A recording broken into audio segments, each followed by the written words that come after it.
ქთამის სახით მოხელეებისთვის ფულადი თანხების საჯარო შეთავაზების ბრალდებით დაკავებული ლევან ხაბეიშვილი მის დაჭერას პოლიტიკურ მოტივს უკავშირებს და მეტიც. ჰგონია, რომ ხელისუფლებას მისი შეეშინდა. ამის შესახებ გზავნილი ნაციონალური მოძრაობის პოლიტსაბჭოს თავმჯდომარემ ადვოკატის რანგში მყოფ ბორის ჩელეყურუას სახელმწიფო უსაფრთხოების სამსახურის წინასწარი დაკავების იზოლატორიდან გამოატანა. ლევან ხაბეიშვილის საკუთარ დაკავებას უკავშირებს იმ შის, რომელიც მისმა განცხადებებმა და მისმა გეგმამ გამოიწვია ქართულ ოცნებაში. მე როგორც ადვოკატი გამოვიდა ამ შემთხვევაში აქ სამართლის მიზნები არაფერ შუაშია, აბსურდული ბრალდება. ბრალდება, რომ აბსურდული ვერ იქნება, ამის შესახებ პრემიერ-მინისტრმა ისაუბრა. ირაკლი კობახიძის განცხადებით, ლევან ხაბეიშვილს ქართული ოცნების ყოფილ წევრებთან გარიგებამ კარგი ვერაფერი მოუტანა. არავის არ ურჩევ აგენტობას. როდესაც ხდები აგენტი, შენ იძულებული ხარ გადადგა ისეთი ნაბიჯი, რომელიც შენვე გაზიანებს. აქ აძლევდნენ ჯერ 3000 ლარს თვეში, მერე 5000 ლარს თვეში, დაავალეს დანაშაულის ჩადენა. ჩაადერინეს დანაშაული და გაწერეს სიხისთვის. ასეთი აგენტის ხვედრი. დანარჩენი არის რა თქმა უნდა გამოძიების საქმე. ხაბეიშვილს მიმდევრები გარეთაც დარჩა. ნაციონალური მოძრაობის წევრის მსგავს დაპირებებს ახლა სხვა ოპოზიციონერებიც იძლევიან.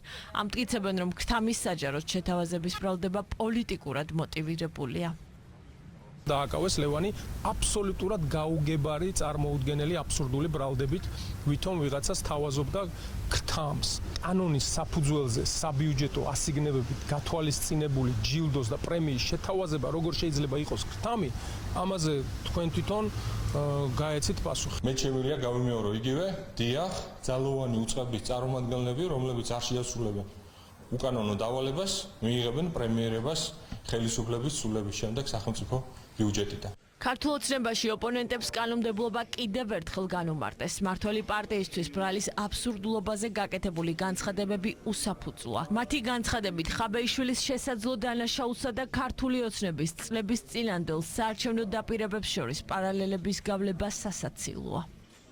საარჩევნო დაპირება კეთდება ყველას მიმართ, პირთა განუსაზღვრელი წრის მიმართ და ეს არის პროგრამების სახით გათვალისწინებული და სხვადასხვა პროექტების სახით გათვალისწინებული. ხოლო რაც შეეხება დანაშაულს, რომელიც ქთამის მიცემას გულისხმობს, უკვე რამდენიმე ათეული წელია სისხლის სამართლის კოდექსში პირდაპირ მითითებულია, რომ იმ პირების მიმართ, რომლებიც ჩათვლიან, რომ შესაძლებელია რომ მათ ჩაიდინონ რომელიმე ქმედება და ამ ქმედების სანაცვლოდ პირდები ფულის ან სხვა ნებისმიერი მატერიალურ თუ არამატერიალურ სიკეთეს, ეს არის ჩვეულებრივი ქთამის საჯაროდ დაპირება. ის გარკვეული ისტერიკა, რომელიც განსაკუთრებით ბოლო პერიოდში მის გამოსვლებს ახასიათებდა, ნათელყოფს იმას, რომ მას თავადაც ჰქონდა გააზრებული, რომ ის იყო რეალურად კანონის პირისპირ და თავისი განცხადებებით ფაქტობრივად არღვევდა კანონს. ამ რადიკალების დაჯგუფებამ შეგვაჩვია, რომ კანონსაწინააღმდეგო ანტიკონსტიტუციური განცხადებები შეიძლება ისე აკეთონ, რომ ამაზე პასუხი არ მოეთხოვოთ. ის რისთვისაც ლევან ხაბეიშვილი არის დაკავებული, იგივე ანიტა ხაბეიშვილი ამ ყველაფერს საზოგადოება საჯაროდ უყურებდა, რა განცხადებებთან მიმართებაში არის ეს ყველაფერი. მართველი გუნდისთვის საინტერესოა ისიც, თუ რას ინახავდა ლევან ხაბეიშვილი ტელეფონში ისეც, რის გამოც მურთაზ ზოდელავა ადგილიდან გარბოდა. ყოფილი გენერალური პროკურორი ნაციონალური მოძრაობის პოლიტსაბჭოს თავმჯდომარესთან ერთად დააკავეს.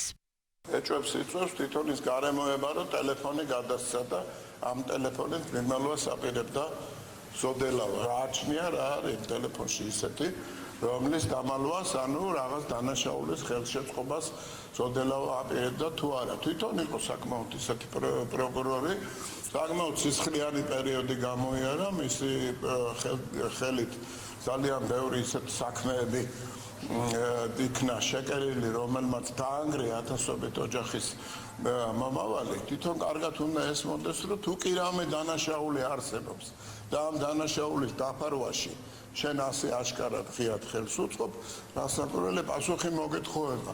ვინც არ უნდა იყოს ეს ზოდელავა იქნება თუ ნებისმიერი სხვა ადამიანი. ლევან ხაბეიშვილი სახელმწიფო უსაფრთხოების სამსახურმა ქთამის სახით მოხელეებისთვის ფულადი თანხების საჯარო შეთავაზების ბრალდებით დააკავა. ბრალის დამტკიცების შემთხვევაში მას 4-დან 7 წლამდე პატიმრობა ემუქრება. მურთაზ ზოდელავას კი 2-დან 5 წლამდე ციხეში ჯდომა მოუწევს.